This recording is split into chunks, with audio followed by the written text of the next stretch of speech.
had a shot to tie at the end of the game, but he was sacked by new acquisition Carlos Dunlap. Frank, did this win convince you that Seattle has righted its ship? It really has, and I guess that's why Wilbon's not here. Arizona Dream Week is finally over. Chris Paul going to the Suns, obviously Hail Murray. It's all over. As you know, Tony, for the last 10 years, Seattle's been one of the best teams in the league because of their defense. And their defense this year just hasn't been good. Arizona comes into the game averaging 169 yards on the ground. They were held to 57. And I get it. Murray still had a chance to win the game, but what happened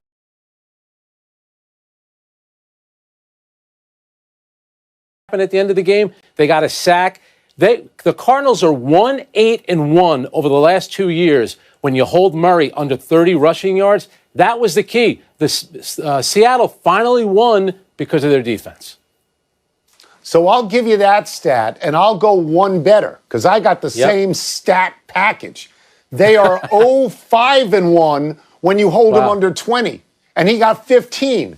They also hit him 7 times, and they sacked him 3 times. And the first time they played, they didn't touch him. So the blueprint to beat Kyler Murray, at least in these infant stages, because he's only been in the league a year and a half, would be to get on him, to hit him, to pester him. Sort of the same thing with Tom Brady. You wouldn't expect it to be the same because he's so elusive.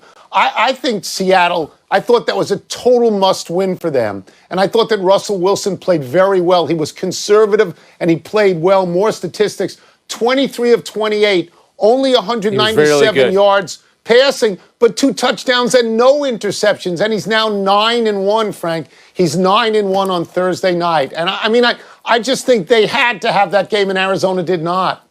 Absolutely, especially because the game was in Seattle. Tony, they ended the game by sacking him. You know what I thought was a critical play? At the end of the first half, it's a 3rd and 1. Arizona has the ball at about midfield. Kyler Murray goes to run. They get him for a 2-yard loss. Arizona punts the ball. Seattle marches down the field, kicks a field goal. That was big because Arizona was going to get the ball to start the second half. So the play at the end of the first half and the play at the end of the game, to me, tells you a lot about where this defense is right now. It's finally getting a little bit better. Somebody's showing off that they watched that whole game. I will say this. The next 4 games for Seattle, this is their schedule. This is like an all-you-can-eat buffet at the Golden Corral. It's the Eagles, the Giants, the Jets, and Washington. They are combined 8-28-1. So this should be the impetus to get Seattle where it needs to be. And you're totally right about the defense. Shows up for the first time. It was allowing 29-plus points a game, and it holds you to 21. It has a chance. They have a chance. That's why that win was so big, because the schedule now is in their favor. All right, Tony, a surprise from the Saints this morning. Though he hasn't confirmed it publicly, Sean Payton has reportedly decided to start Taysom Hill over Jameis Winston against the Falcons. Winston had played in place of the injured Drew Brees last week, but Diana Rossini reports that he will not be a part of any offensive packages on Sunday. Hill has thrown just 20 passes in his NFL career. Tony, who do you think should get the start? Well, I will tell you that I just sort of assumed that Jameis Winston would get the start. I did too. I thought he played pretty well last week, and I thought he would play better. And the reason I thought he would play better is Sean Payton, who I believe actually is that rare thing, an offensive genius.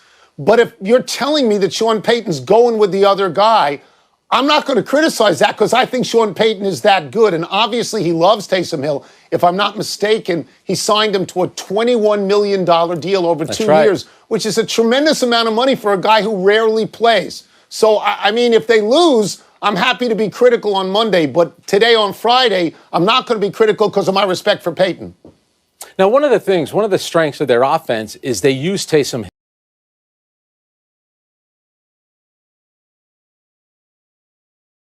Hill as kind of a gimmick, a situational player. He could run, he can throw, he can catch the ball.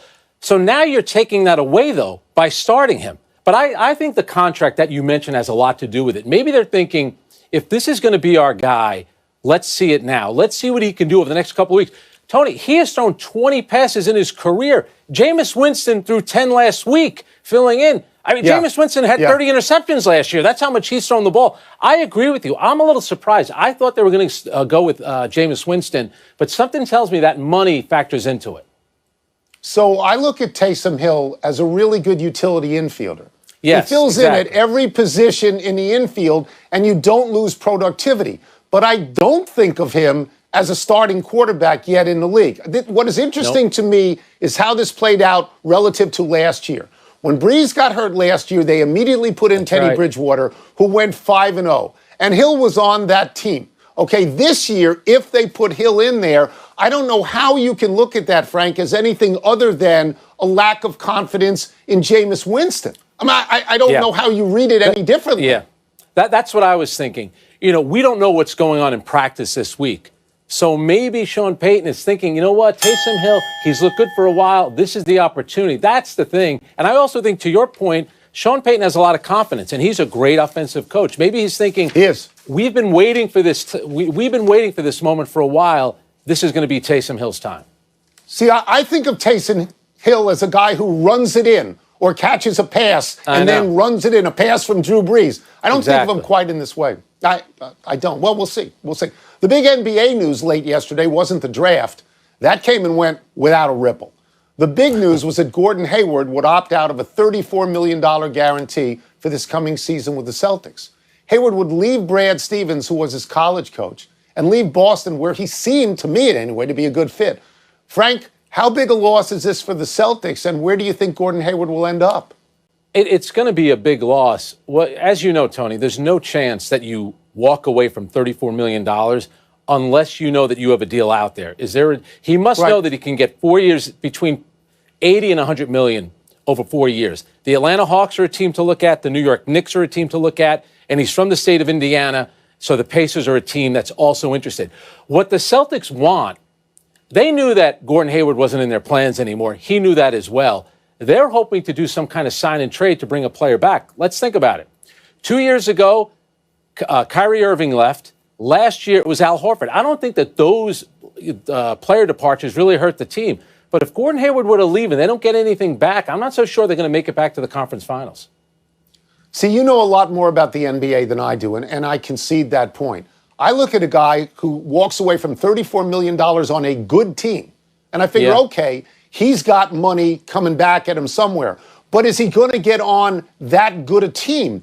I had a friend of mine text me last night saying exactly what you said, that he's going to be headed for Indiana because his wife is from Indiana. He played college ball at Butler, which I believe is in Indianapolis, and he would fit right in there. But then what did they do with Victor Oladipo? And I think Indiana's a good team, but I don't think they're as good as Boston. I was unaware that he was not in Boston's plans down the road. The other thing you hear all the time, and I'm serious when I say all the time, anytime someone is leaving a team, they go, well, they could wind up at the Knicks. Why would you wind up at the Knicks? The Knicks stink. They have no players. They change coaches and personnel every single year. People say, well, Russell Westbrook's going to wind up in the Knicks. It's like going to a desert island. I don't know why you would do it. And Atlanta, to me, is the same. They stink. So why would you leave a good team unless you were going to a good team? I think it's all about finances, him believing he can get between 80 and 100 million. Here's the thing. If they don't include Miles Turner in a sign and trade with Indiana, Oladipo, maybe he would be going back to Boston. He's been unhappy, and he's in the final year of his contract. Keep this in mind, though, Tony. Gordon Hayward, the 3 years in Boston, he only played in 125 games. He got hurt. And that includes, obviously, the opener when he only played in one game. So it really has been a rough 3 years for him. He wasn't as productive as they hoped he would be. Let me just ask this question. When you say it's all about the money, would he accept playing on a weak team just to get the money? Maybe he would do something where he did it just for 1 year, knowing that in a place like Atlanta or New York, I'm going to get more playing time. I increase my value. Then the following year, I could strike it rich in free agency. Okay. That could be a factor as well. Okay, makes sense. Let's take a break. But coming up, will the Raiders upset the Chiefs for a second time? And Lamar Jackson and the Ravens, will they find... Perhaps the only remaining psychic hotline in the entire world. There were a lot of them when we started this bit. Hark, I sense the first call. Hello, Frank. Hello, Tony. Did you see the Raiders upsetting the Chiefs again? I don't see it. I don't see it this time. And the Raiders lost, let me get the number right, 6 starters on the offensive line or the defensive line, something like that, all week to practice to the COVID protocols. They lost a total of 11 players. I mean, look, you're not playing the Jets here. You're playing the Super Bowl champion team, a team that you already beat. You put 40 on them. I mean, all year long, other than that game, they've yielded an average of 17.9 points. So they hate you because of what you did to them, and they hate you because you took a lap around Arrowhead in your team buses. So that's motivation, Holmes. I mean, as much as I'd like to see it, I don't see them winning a second time. I don't. No, I don't see it either. And every time the Chiefs lose, which isn't often, I'm shocked by it. And the last time they played, Mahomes had a crucial fourth quarter turnover. You mentioned the bus going around the stadium, and that seems to tick off the Chiefs. Let me ask you this. You and I have been in the Giants Stadium parking lot plenty of times, now MetLife. How many times, with nobody in the parking lot, you could have GPS and a road map? How hard is it to get out of the parking lot? Maybe the bus driver just couldn't find the exit. Do you ever think of that? You really think they were rubbing it in? I actually think it was deliberate. I actually think they were rubbing it in. But I will say this. If indeed they beat them a second time, then suddenly in all Super Bowl conversations, the Raiders go up. They do. Yeah. Because the Chiefs are that good, right? The Chiefs are that good. Next. Hey, Tony and Frank. Do you see the Ravens getting it together this weekend against the Titans? Okay, so I want to go to betting for a second. I want to be sure about this. The Ravens opened at -7, and it got bet down as low as 5.5, which means a lot of money was there on Tennessee. Because bettors may have been skittish. Last week, the Ravens were 7 at New England, and people went all over the place to bet on them, and they got beat. They got beat. Now, do I like Baltimore here? I actually do like Baltimore here. I mean, if you look at these two teams, both going in bad directions at the moment, they have had a common opponent lately, Frank, and that's the Indianapolis Colts. Indianapolis beat Tennessee 34-17. Baltimore beat Indianapolis 24-10. So Tennessee's really going the wrong way, and I do like Baltimore here. Yeah, Tennessee hasn't played in 10 days. Here's the thing, though. Derrick Henry, when they met in the playoffs, had 195 yards on the ground. So I think they could still run the ball. My big thing will be Lamar Jackson. I think he is now the quarterback where after every game, we seem to take his temperature more than any other quarterback in the NFL. And I think the 2 home playoff losses have a lot to do with it. I wonder, Tony, are you the same way? I think his confidence now is a little shaken, throwing the ball, even running the ball. Well, what has happened, what has hurt his reputation in the games you're talking about is the notion that he can't win a big game. I don't know that this is a big game. Maybe it is a big game. I'm not sure about that. I know they got the best kicker in the world. They got Justin Tucker. He's the best kicker in the world. And that's one of the reasons I like Baltimore in this game. And it is a chance for Lamar Jackson to sort of burnish the reputation a little bit more. The phone lines are now closed. Let's take one last break. But in our future, I sense us talking about the team from the north leaving Canada to play the season. Up pronunciation of that boy. He has built Clemson into a football powerhouse on the same rung of the ladder as Alabama and Ohio State. Clemson is 7-1 this season after losing at Notre Dame without their starting quarterback, Trevor Lawrence. Lawrence is back now as Clemson plays at Florida State tomorrow, Florida State being one of those traditional powerhouses that Clemson has left in its wake. Dabo won national championships in 2016 and 2018, beating his alma mater, Alabama, both times. Dabo lost the national championship to Alabama in 2015 and lost it last year to LSU. But like LeBron James, Dabo somehow finds himself in the finals nearly every year. He's scheduled to make $8.3 million this year, ranking him 3rd behind Nick Saban and Ed Orgeron after voluntarily taking a pandemic pay cut. I'll tell you what, Clemson, the program's come a long way since Danny Ford won that first title back in '81. But here's the thing with Dabo, with the money he makes, do you think he ever goes to the NFL? I don't know if he ever goes to the NFL. I'm wondering if when Nick Saban leaves, if he goes to Alabama. Or if he wants to avoid that because the comparisons would be too harsh. Happy anniversary, Cal Golden Bears. On this day 38 years ago, after kicking a field goal to go up 20-19, Stanford kicked off to Cal with just 4 seconds left in the game. And what ensued became probably the most famous and celebrated kickoff return in college football history. Stanford squib kicked, and Cal used 5 laterals, 2 of which appeared to be of questionable legality, to make it to the end zone for the last-second victory.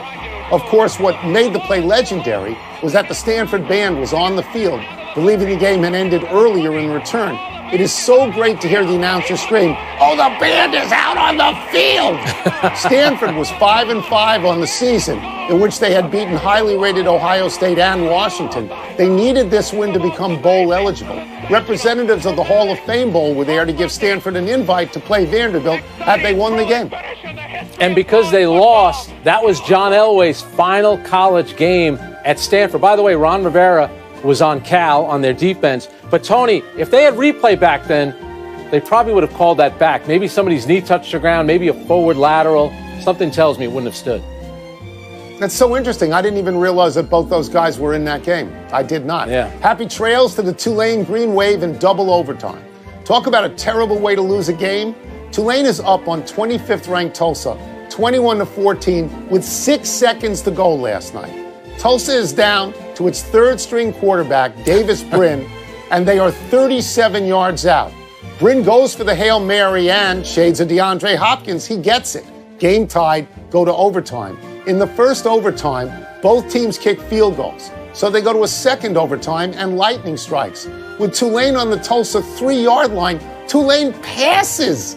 And Tulsa intercepts for a 96-yard pick six by Zaven Collins. Tulsa wins 30-24, and they cover because Tulane is getting 5.5. What a bad beat that is. This was Tulsa's third straight big comeback win. They were down 17-3 to East Carolina, down 24-7 to SMU. Tulsa has outscored its American Conference opponents 58-17 in the fourth quarter so far. This was a remarkable win. By the time Brin had entered, the starting quarterback went out in the first half with an injury. The backup went out in the third quarter. They were down 14-0. So all the points were because of the third-string quarterback. That is a great, great win. Really is. Yeah, and apparently they are down, but they are never out. We have some omissions. The Pac-12 canceled the Washington State-Stanford game due to COVID, and the Athletic reports the Bucs are moving on from their pursuit of Bogdan Bogdanović. Frank, this is stunning to me. The reporting didn't say that Bogdanović wasn't going to play with Giannis. It never said that. And everybody was so excited. Oh, this is the way they will keep Giannis Antetokounmpo in Milwaukee by getting him a great shooter like this. What is going to happen there? Well, you mentioned Giannis. Think about all the teams that have a vested interest in Giannis not staying in Milwaukee. Miami, Toronto, Golden State, the Lakers, the Dallas Mavericks. Do you think there's a chance that maybe one of those teams or multiple teams complain to the league? Why is this story getting out on a late Monday night when free agency doesn't start until Friday? For the whoever leaked this story absolutely kills the Milwaukee Bucks right here. That doesn't mean that Giannis isn't coming back, but this is a big blow for them. I'll tell you who ought to go there, Gordon Hayward. He ought to go there you're now. right. Maybe that would keep Giannis. Because if I'm Giannis's agent right now, I'm saying, we're out of here, big boy. Let's go to the big finish. The Raptors have been denied permission to play their season in Canada. They'll start the season in Tampa. Does that make any sense? Yeah, no state income tax. You recruit free agents to Tampa for a couple months. Why not? MLB.com reports that the Dodgers are interested in trading for Nolan Arenado. Are you surprised? Well, he's the best third baseman in the world. But Justin Turner, he's a free agent. Does that mean they think he's going with or without his mask? Because if they get Arenado, he's great. The Browns placed Myles Garrett on the COVID reserve list. He will not play Sunday against the Eagles. Is that a big loss? It absolutely is. I know this. If I'm Carson Wentz, I'm happy that Myles Garrett isn't playing in this game. Anthony Davis is on course to sign again with the Lakers, but plans to consider his options through Thanksgiving. Your thoughts?